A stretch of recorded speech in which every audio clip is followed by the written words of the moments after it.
a hush has fallen over the room, which means it's a very good time to start. A very, very warm welcome back. I hope you feel refreshed and reinvigorated with teas and coffees and biscuits.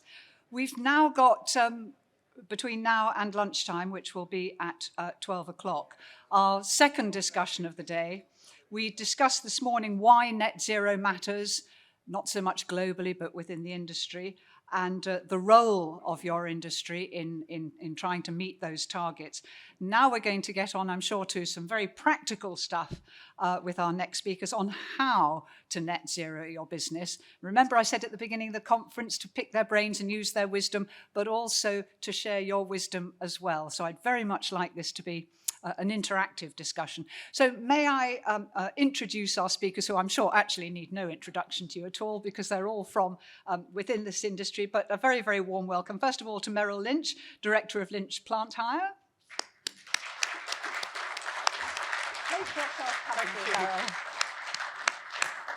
And Steve Bradby is Technical and Engineering Leader of Select Plant Hire.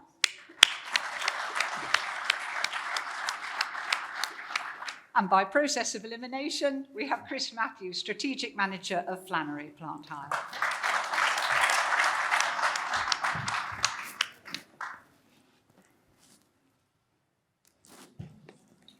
Well, thank you very much indeed for your time, which I know, are we getting a bit of howl around?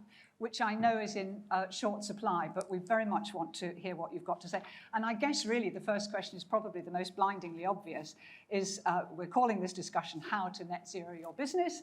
So I'm going to ask all of you how you are net zeroing your business. And let's start with Merrill. So we've developed a strategy, and it's a three-pronged attack. So we're focusing on our suppliers, our fleet, and we're also focusing, in fact, I've got it up here. So we've got our fleet, we've got our suppliers who we're focusing on. And the whole idea, if I could draw your attention to a key milestone as we head to net zero by 2040, and that is 2024, we are aiming for 80% of our HEV fleet to be HVO or alternative fuels, 100% of our heavy excavators and dozers to have machine control technology fitted, 100% of our operators and lorry drivers to be eco-driver trained, and 100% of our car and van fleet to be hybrid and electric. So when we move on to our depot facilities, we've got an ambitious plan for 2024 for them to be powered 50% by renewable energy.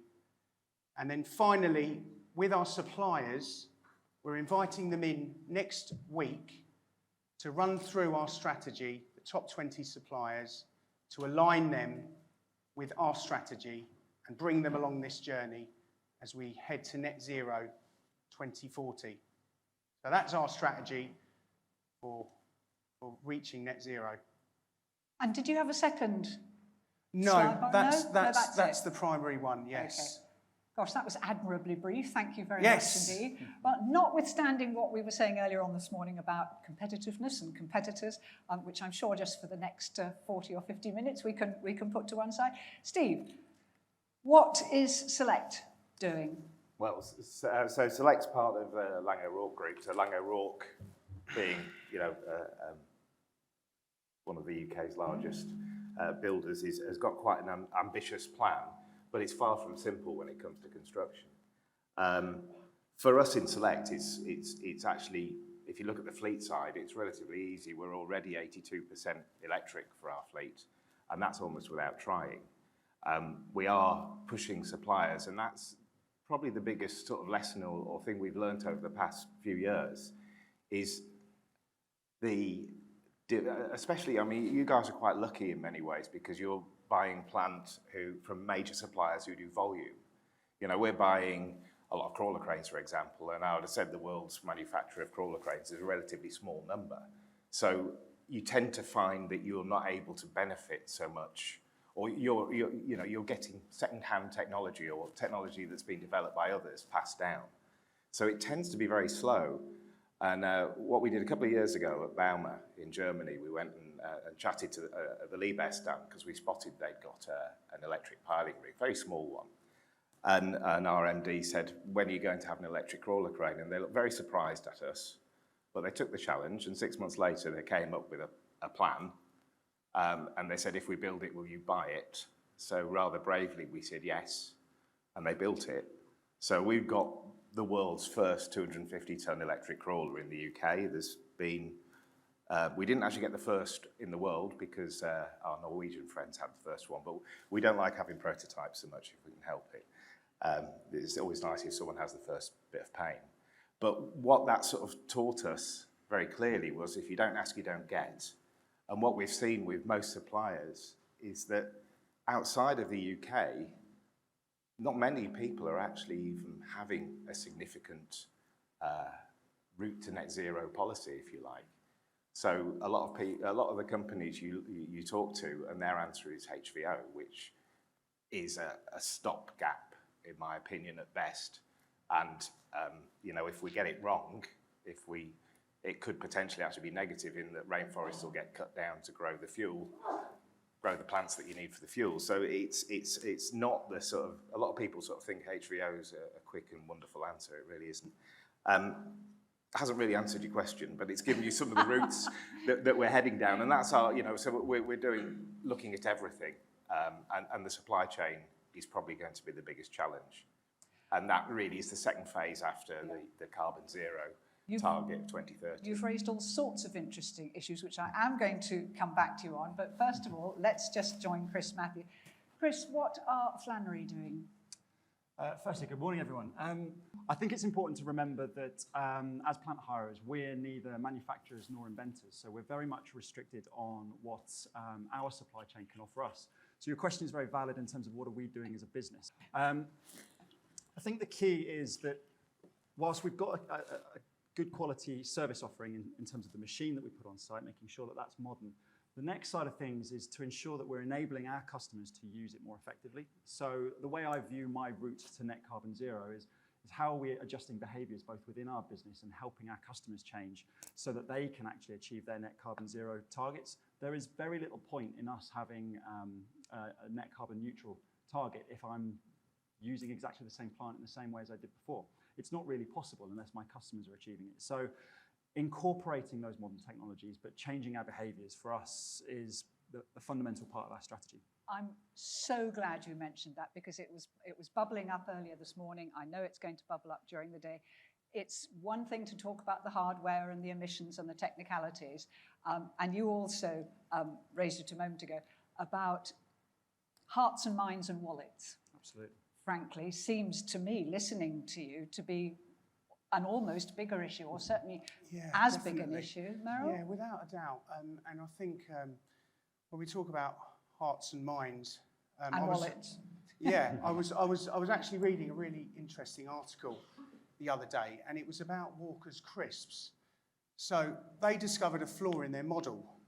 So what was happening was they were paying the farmer per tonne for the potatoes, and what the farmer was then doing, he was incentivized to keep these potatoes warmer than they should be. And then when Walkers got the potatoes, they then had to fry them longer, meaning that they had to use even more energy. The result of this, when they came together, was that they actually discovered there was a different charge model they could use, which was the water content. If they charged Walkers for the water content, they wouldn't have to heat up these sheds, and Walkers could fry their crisps, get their crisps quicker.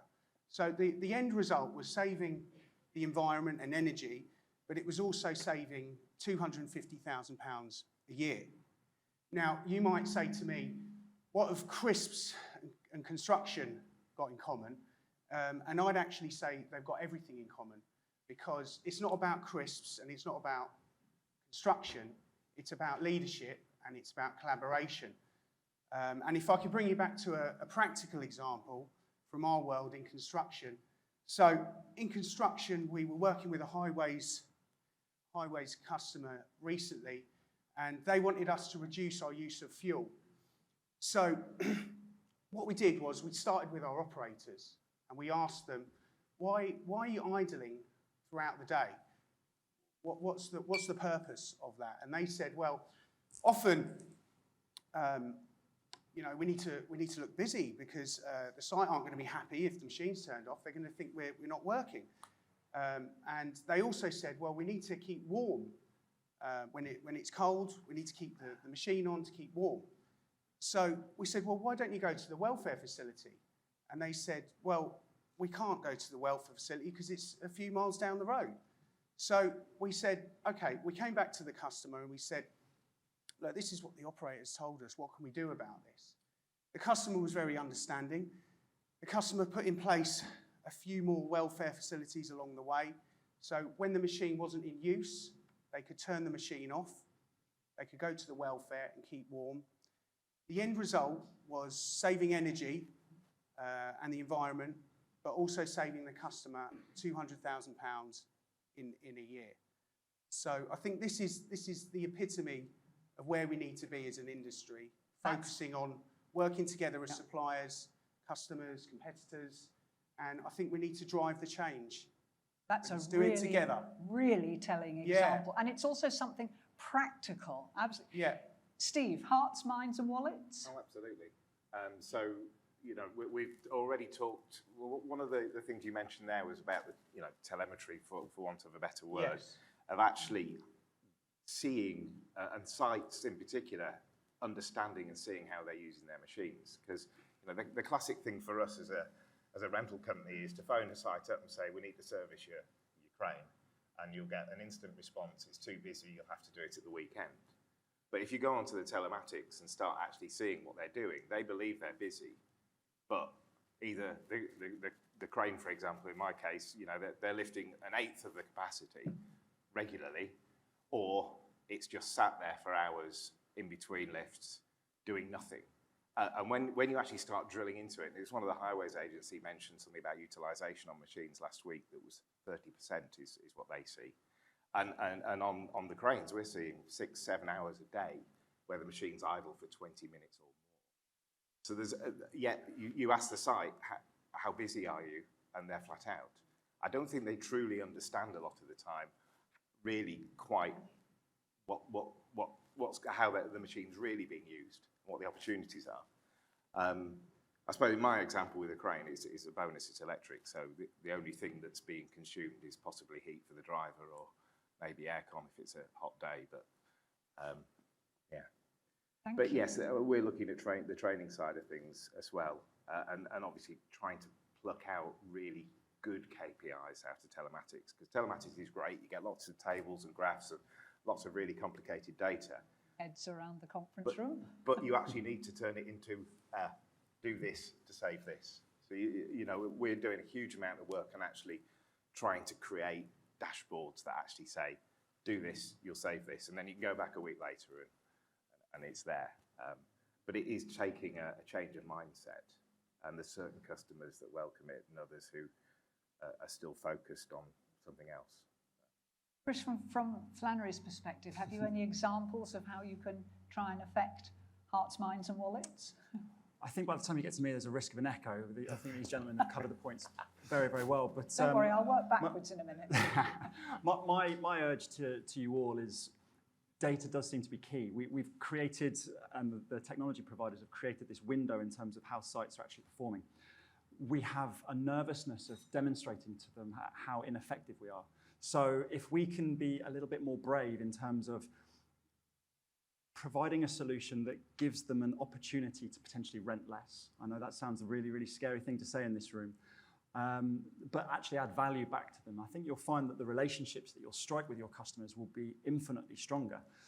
But I'm not belittling what's been said. That hurdle to actually communicate to your client and say, you're not doing this quite as well as you could. Have you seen this?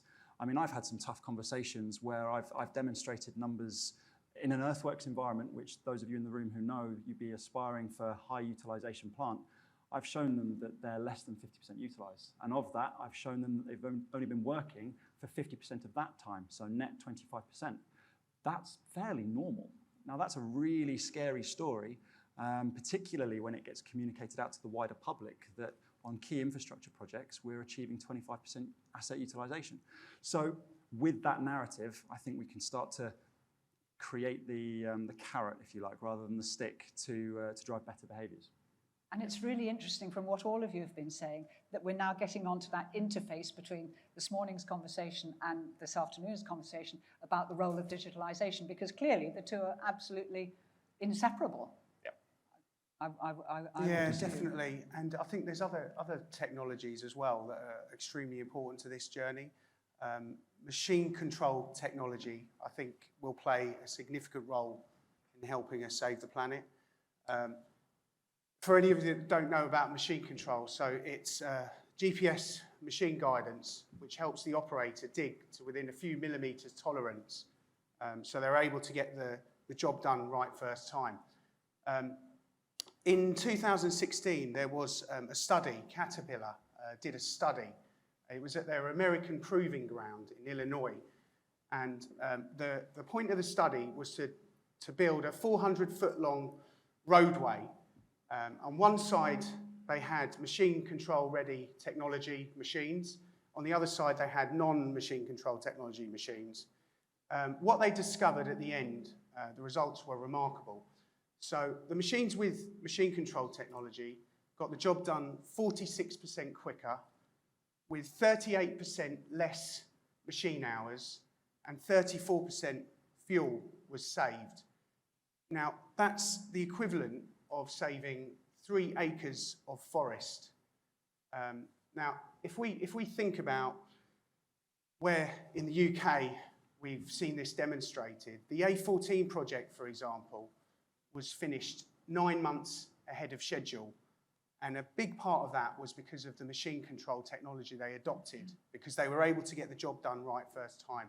And I think this is where machine control technology especially comes into its own, because it's using the systems there to help the operator get the job done smarter, get the job done right, get out and do something else. So it's that efficiency, I think, is key here, which is something I think it's not even well adopted as it should be yet in this country. And we're getting there, but we've got a long way to go. And it was really interesting, Steve, what you said in relation to that. You said that it's always, from your perspective, it's best to come second because the first person gets the pain.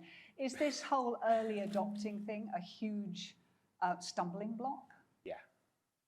Yeah. I mean, we look, the crawler crane, for us, I mean, we're quite lucky. We're a family-owned company, so if the man at the top says, buy that, we can buy it. Whereas I think if we were a smaller company, you'd look at that particular machine was almost double the price. It was the equivalent diesel. So it almost makes no sense buying it.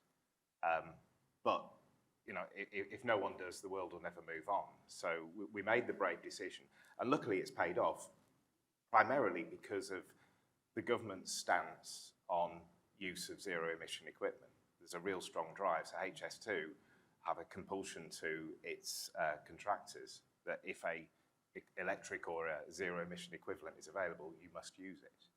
So we almost had people fighting over it at one point, which was very nice, and we've ordered 3 more. So we've been even more brave. But what we have found is, it's a Liebherr machine, and they're not seeing a huge take-up. Everyone's watching, and that's people are looking to see where it comes from, and whether it makes sense. To some degree, your example there is brilliant. It takes quite an innovator to be prepared to do that, but also it takes someone quite brave to look at the maths and say, well, he's going to charge me double for those machines. Will that pay back? And so often, the man or woman who makes the decision just does it on the finance. So what can the industry do, or what can, perhaps you'll tell me it's government or whoever, to encourage and support this industry to take that almost leap of faith, really, to be an early adopter? Procurement has to change. It's that, what someone said in the last one about the net thing that they will always go to is price. And you can't do that. If you do that, the world will never change. Someone has to look at the whole picture. And if that means that you've got to come up with a formula that actually puts a value on CO2 or whatever, then that's what people are going to have to do. Otherwise, the equipment will never be there. And you look at the UK at the moment, I think we're leading the world with a lot of this technology, but it's primarily because of the government stance with the likes of HS2. There's so much work there. I was going to go a stage further and say that I believe it's already changing. I guess it depends on your client base, it depends on what industry you're specializing in, but increasingly we're having better interactions with particularly the tier 1 contractors and indeed their clients, so the national highways, the HS2s. When I say better interaction, what I mean is when we're getting our tenders through from those guys, there's a higher leverage being placed on social value, social impact, carbon scoring. So I think, and what I want to see in terms of support, and this would have certainly helped us on our journey in the last 12 to 18 months, is how do we as companies, whether you be big or slightly smaller, understand what our own carbon impact scoring is? How do we create a journey to net carbon zero? What are things like ESOS and CECA audits, which I certainly nearly fell foul of late last year? These are things that we need to do as an industry to help provide the information to our clients, to give them a compelling reason to how can they go anywhere else if we're doing those things? Chris, will everyone know what those things are, just in case? Well, without I always boring ask you to tears, the dumb questions. there are, depending on the size of your organisation, we all have responsibilities to report our carbon, and particularly depending on which ISOs you link up with, you need to show a clear journey in terms of your reduction. Now, if you are a company above a certain size, it's a legal mandate. Now, my challenge to the CPA and the community is who's telling us that? Who's communicating? So, where do we go for our support? So there are answers. Dave from the Supply Chain Sustainability School, supported by his team, including James, they've got a wealth of information in terms of how you actually monitor your business and put a plan in place to reduce that. But I don't think it's widely communicated. From a Flannery perspective, we certainly use that information to help drive better behaviours, which we then translate into social value for our customers. That wins us work. So gone are the days where we're just pricing for a machine. We're actually committing to our clients in terms of how we will offer them a net reduction in carbon. That's how we sell. I think as an industry, going back to your question, that's the next step forward. It's the next logical step, because in defense of Paul Maybe and JCB and other OEMs like it, these machines are expensive. I don't know if you're driving an electric or a hybrid car, but they are fundamentally more expensive than their diesel or petrol equivalents. So we have to treat them as a different tool. You're not going to sell them in on price. You're not necessarily even going to sell them in on an energy saving. What you are going to do is it's the whole journey. It's the life cycle. It's the social value. It's the noise. It's the dust. So yeah, we've got a way to go to understand all of that. That's a really interesting one, because I was talking to someone either last night or this morning, and they were saying that their electric car has changed their driving behaviour. Do you feel that by changing the technology within your industries, it might actually change the usage and behaviour in order to use less or to use smarter? My answer is really simple. It's absolutely. So as an electric car driver, you wake up with a different mentality to getting into your car. It's exactly the same whether you're using alternative fuel plant, whether you're adopting digitalization. You know, the default position when we're on site is you get up in the morning, you send all your operators out, and they continue the task.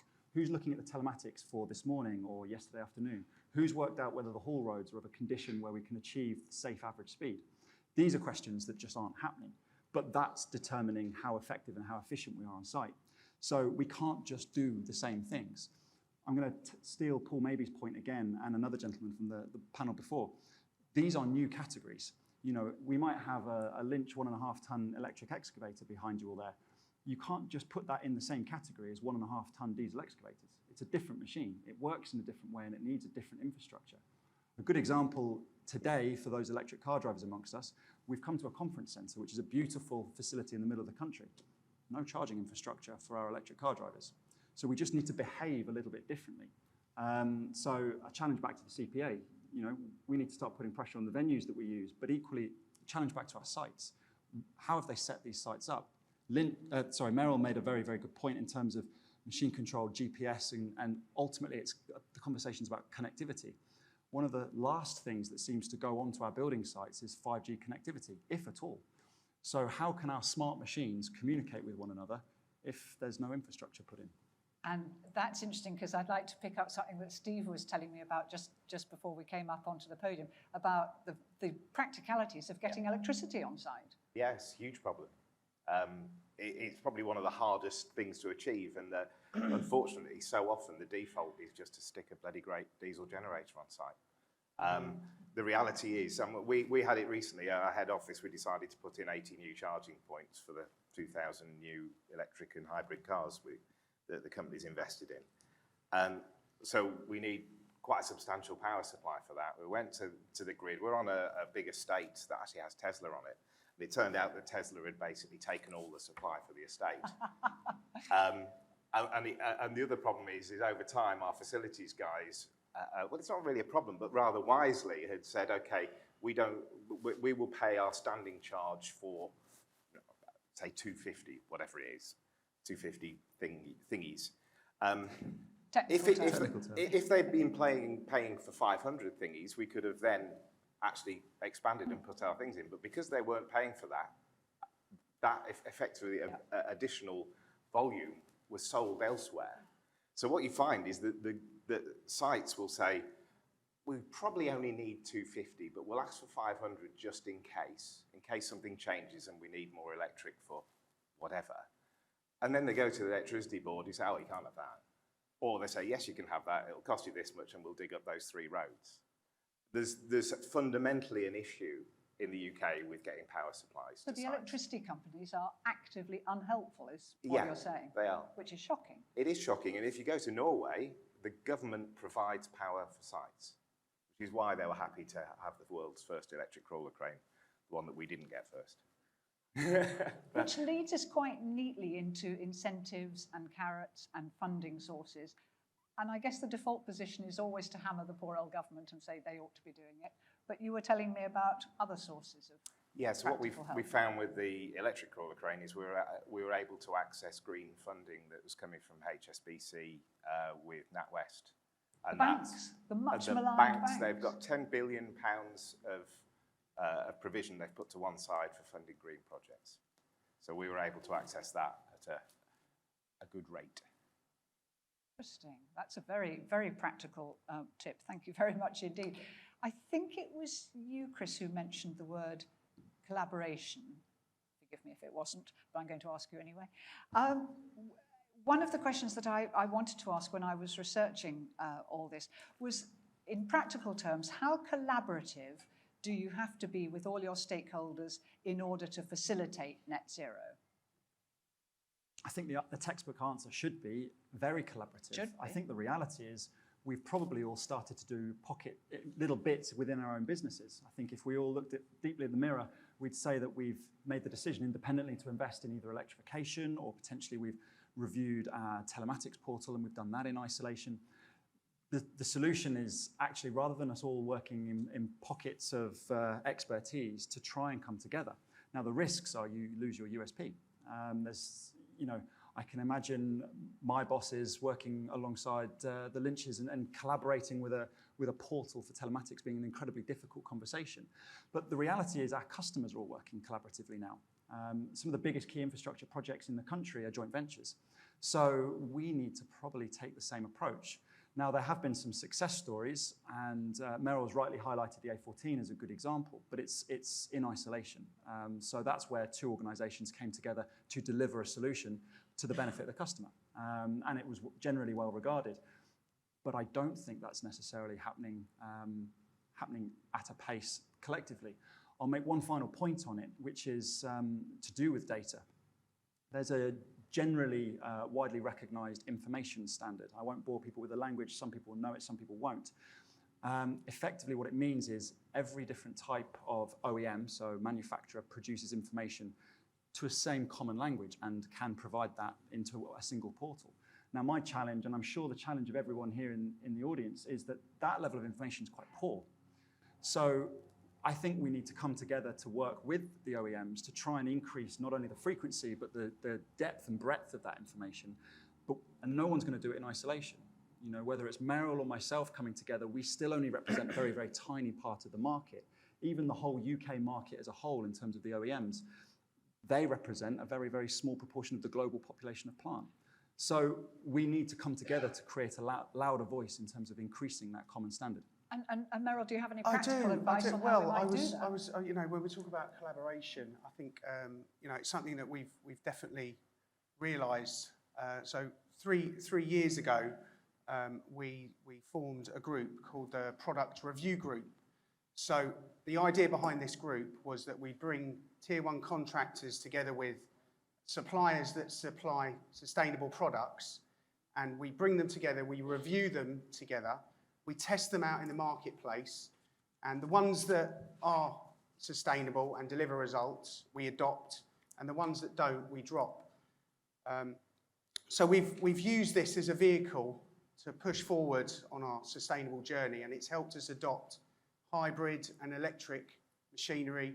It's helped us adopt alternative fuels, and it's been a fantastic forum, which actually, you know, if anyone's interested after this, please come and see me, and I'd like to tell you more about it, even get involved, because we can all do it together. I think that's the power of bringing minds together, and especially when we talk about tier one contractors and suppliers supplying sustainable products. It's a good combination.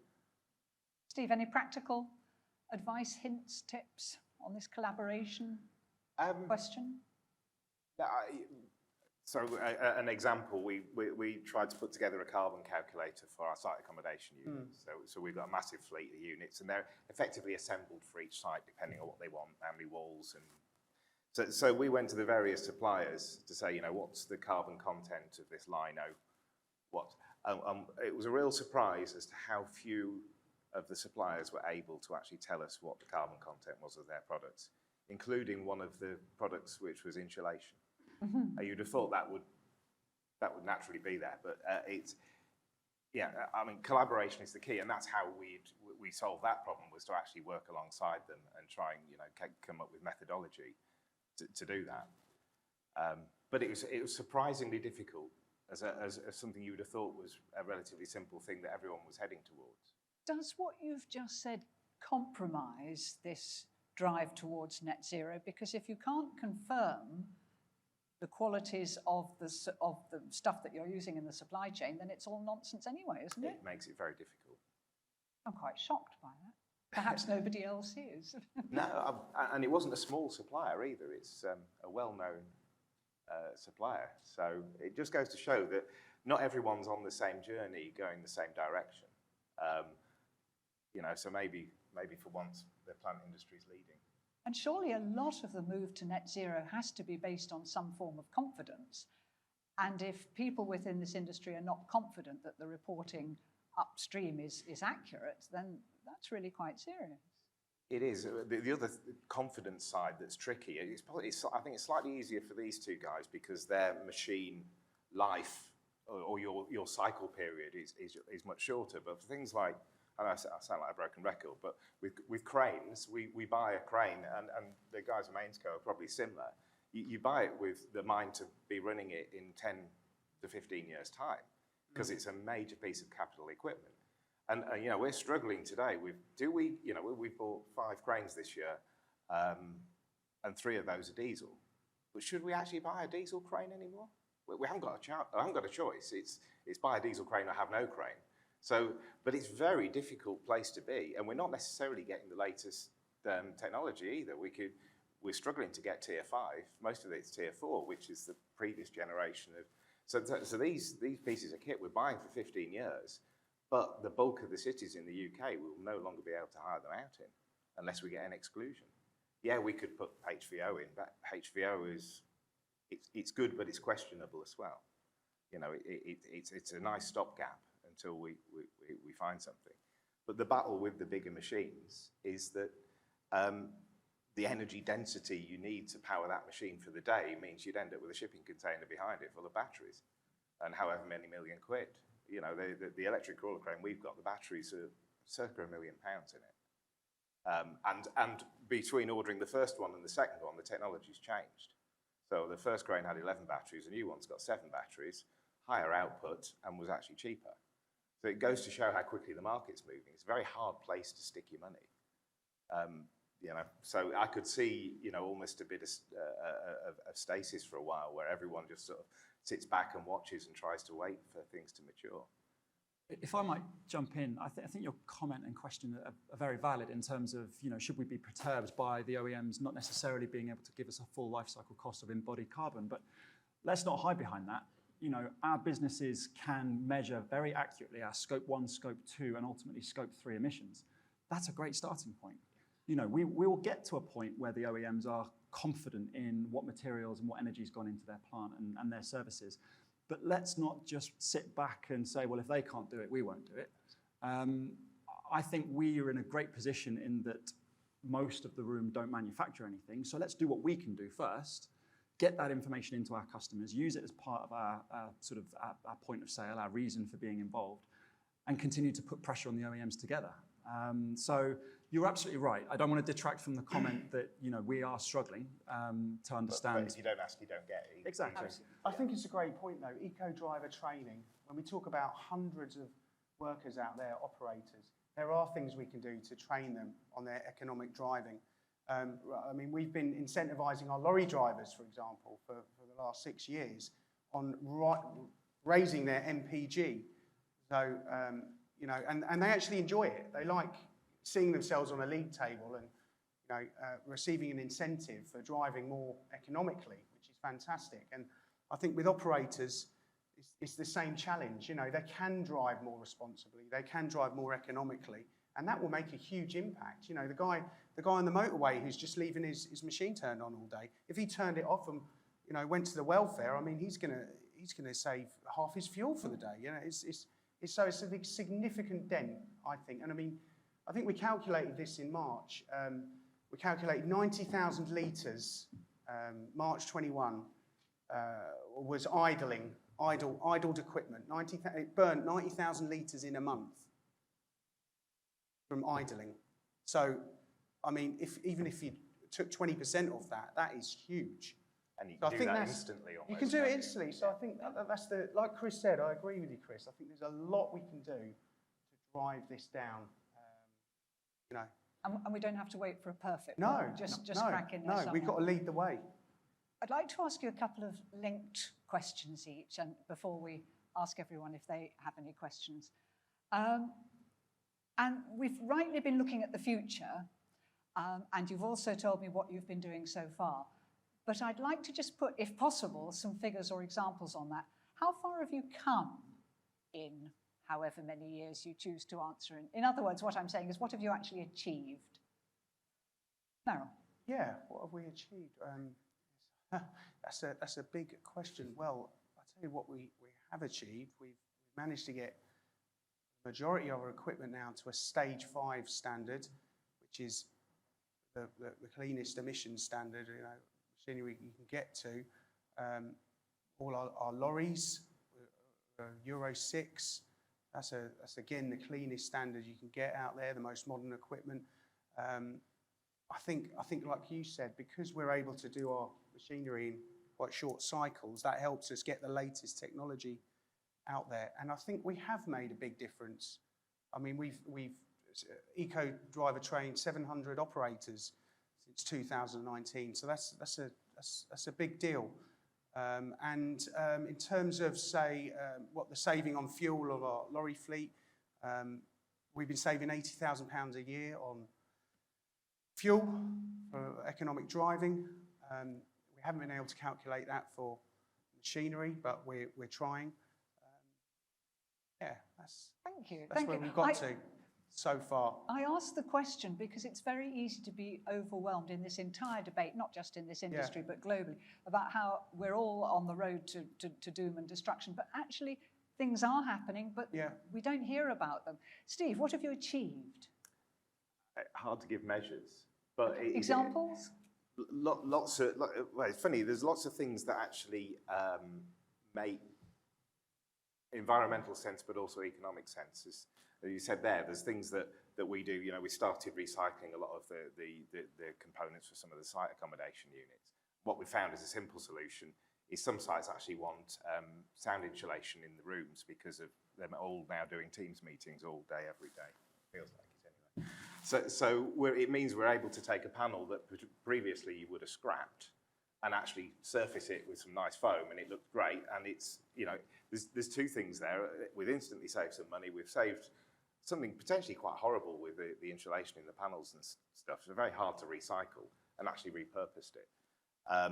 There's a lot we've done around waste management. So yeah, again, there probably are stats, but being the size of us, it's very hard to measure it. Probably the biggest thing, and one of the hardest things, and you know, we talk of this as a journey to sustainability. The one thing that probably very few of us have got is the benchmark of where we are today. Yeah, that's really why I asked. And you need to have that, because without that measure, you don't know what your improvement is. And it's surprising how hard it is to get to that initial baseline. Yeah. Just to measure all of those things. But you know, we're on an initiative to try and divert 99% of waste away from landfill. Well, that's an impossibly hard target, especially when you look at the average scrap bin on a site, and you'll see such a mixture of junk in it. It's unreal. But you know, in terms of, it goes from pallets to plastics to plasterboard to concrete. But all of those things you can repurpose, you know, and find good second lives for in one way or another. I love to hear targets, and everyone loves to hear targets, but with great respect to your targets, and I really do mean that, it's really good sometimes just to take a step back and say, how far along the road have you come? So, Chris, how far along the road have you come? Merrill's stolen all the low-hanging fruit again. Yes, So yeah, investment in plant, that takes care of itself. So I'm not going to comment on that. Thankfully, the OEMs, whether they be truck or plant providers, they're working hard at bringing low-emission plant to us. The key for me has been exactly what Steve's highlighted. It's benchmarking, it's understanding our data. So where have we come in the last couple of years? We very nearly fell foul of some of that legislative reporting that I mentioned before in terms of understanding what our carbon costs are in the business. It's a scary thing to get wrong, guys, so don't belittle the time and effort it takes to understand that benchmarking process. We've done that. We know exactly where we are Scope 1 and Scope 2, and there's an audited and approved process in terms of getting that down to below zero. One of the things I'm most proud of is, and I'm not alone, I know many of you in the room have done exactly the same thing, we've invested in quite a lot of renewable energy hardware, CapEx, in terms of the depot network. We've actually taken our Scope 2 to below zero. So that means we're a net exporter of energy to the grid. That's one little journey that Flannery have taken to be better, just to get better. We don't really shout about it. That's our decision, but from our customers' perspective, we need to give them confidence that our business is operating in such a way that it's reducing their Scope 3 emissions. The same applies to our trucks and our hauliers. I agree with Merrill completely in terms of driver incentivization. If we just send them out to do the same job that they did 4 years ago, of course they're going to sit and lay by and keep the cab warm. Yeah. So if we rank them in terms of their tons carried versus their fuel efficiency, then we've got a bit of a competitive streak. And whether it's rewarding them financially or in any other way, that's a really, really good incentive. The Eco-Operator Training course is, again, something that we roll out. I'm sure many of you guys in the audience do as well, to do exactly the same with your operators. Hi, I'm Darren Matthews from Ready Power Rail Services, and I'm also the chairman for the RPA, so that's the CPA's little brother. I won't burden you with the railway challenges, but I'm quite interested to know about reliability. So if you've already got machinery that's non-diesel, have you had time yet to do any KPIs around its reliability? And the second part of the question is, in terms of competence of maintainers, so the people who have to repair your plant, have you had to do any special training? Well, I'd imagine you would have to do some special training. And is there anything in the industry, like the CITB, are they doing anything with the apprenticeship scheme to bring people up to speed with new technology? What, the electric technology Yes. specifically? Yeah, electric specifically. Electric specifically. Okay, reliability. I haven't heard many reliability issues with it, I have to say. What was your second bit? Maintenance training. A lot of I think the plant companies tend to put the guys onto electric car training because the technology is basically the same. Yeah. So there is standards there that we can piggyback on. I'll add an anecdote. So generally, within the Flannery fleet, the electric machines have caused us no problems, apart from when the problem did hit on one electric machine, it was catastrophic. So I think this is part of the disruptive technology of new innovation. It takes much longer to fix, sourcing parts takes longer, and general awareness in-house is limited. You're absolutely right. We train our operators using car technology. In fact, we use Audi as a partner of choice because they do an awful lot of electric vehicles at the moment. But it's a problem because it's new and it's different and it sits outside of our norm. You know, I'll admit to, you know, we make bold claims in terms of the growth of hybrid and electric machinery in our fleet, but it still represents less than 1% of my total fleet. So to train 1% of my fitters on it would really be one person, and that's not plausible. So you end up training a lot more. Therefore, the expense of doing so and the complexity of doing so sits outside of the day job. So it's a challenge, but we have to treat it as such. So it's not issue-free, but then what is? Absolutely. There was one, was it One more, just lady at the back? well spotted.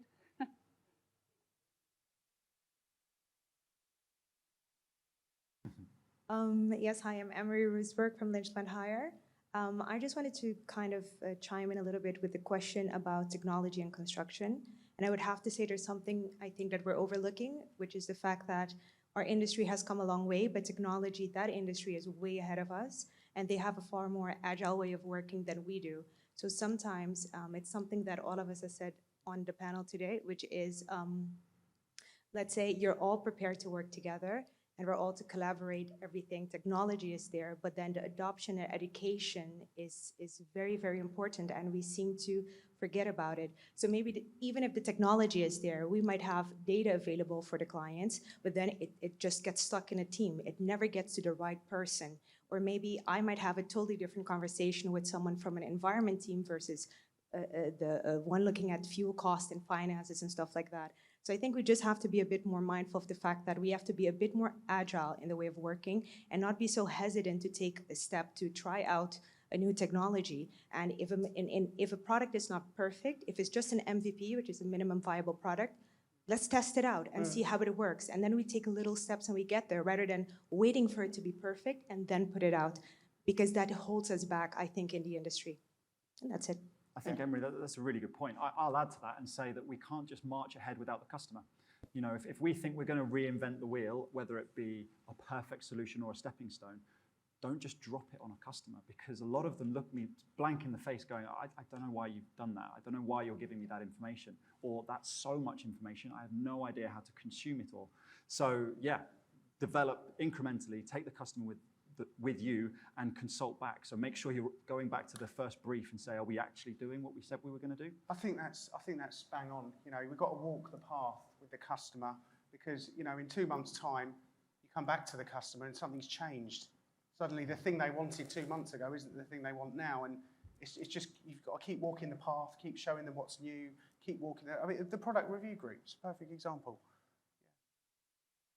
Hey, thank you very much indeed for that comment. I think it'll give people a lot of pause for thought. Regretfully, yet again, we've run out of time, and I'm sure you're all absolutely some lunch, which will be served in the marquee. And do take the opportunity, I know I keep saying it, but they're such nice people because I've met them all.